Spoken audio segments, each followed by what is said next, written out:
NERSA has allowed for Eskom to increase electricity tariffs by 12.7% effective from April this year. This is much lower than the 36% the power utility was looking for, as my colleague Velemseni has just alluded to. But still, it represents an increase that's 3 times that of current inflation. Households and businesses will have to find the resources to manage yet another financial outgoing amid tight circumstances. So is it still worth considering going down the alternative energy route?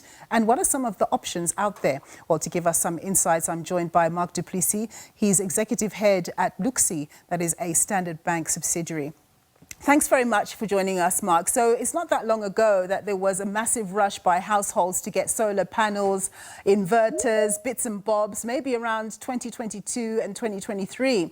But this is not a cheap endeavor. So 10 months after enjoying a constant supply of electricity, what is the lay of the land these days in terms of the affordability of the necessary infrastructure for alternative energy? Yes, thank you very much. So, of course, these alternative energy solutions are costly, but as the tariffs start to continue to increase, what we're starting to notice is a closing of the gap between a cost per kilowatt hour produced by the family with solar panels versus a cost per kilowatt hour bought from the utility.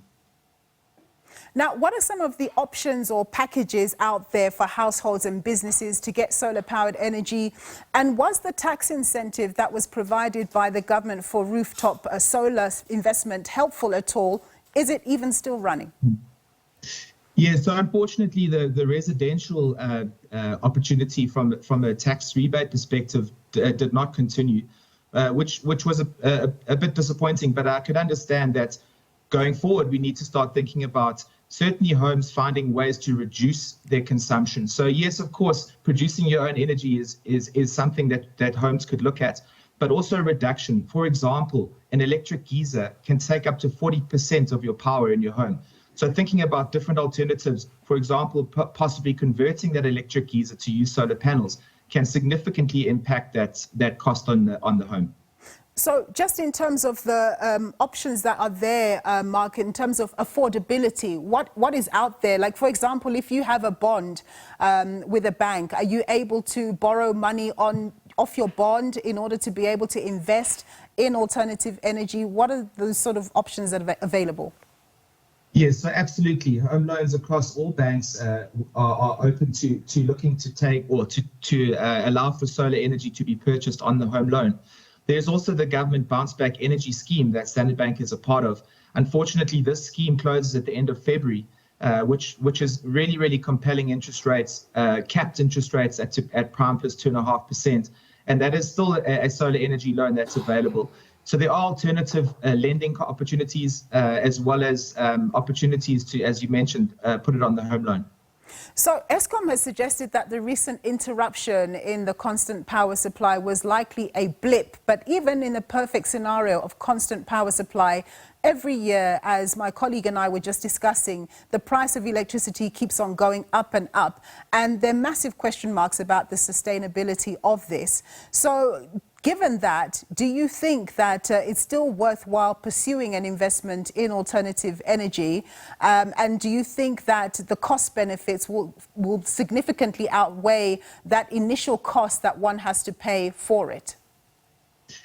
Yes, we believe so. So if you take what was approved, the tariff hikes of 24% over the next 3 years, and you do a basic return on investment calculation against how much it costs to produce your own energy through the investment, either using any loan product, as each year increases way above inflation, you see that your cost per kilowatt hour starts to break even and then actually starts to be cheaper. So absolutely, over a longer period of time, it is definitely a good solution for homes. Yeah.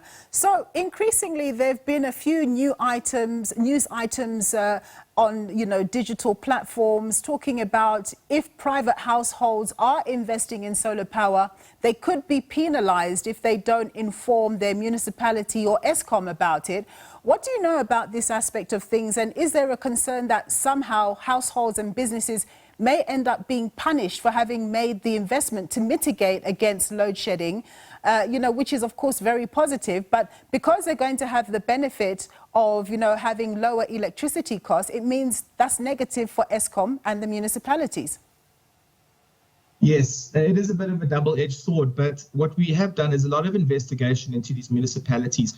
Every municipality is at a different stage of its maturity when it comes to registering solar systems. For example, the Western Cape is quite advanced in their expectations of registration.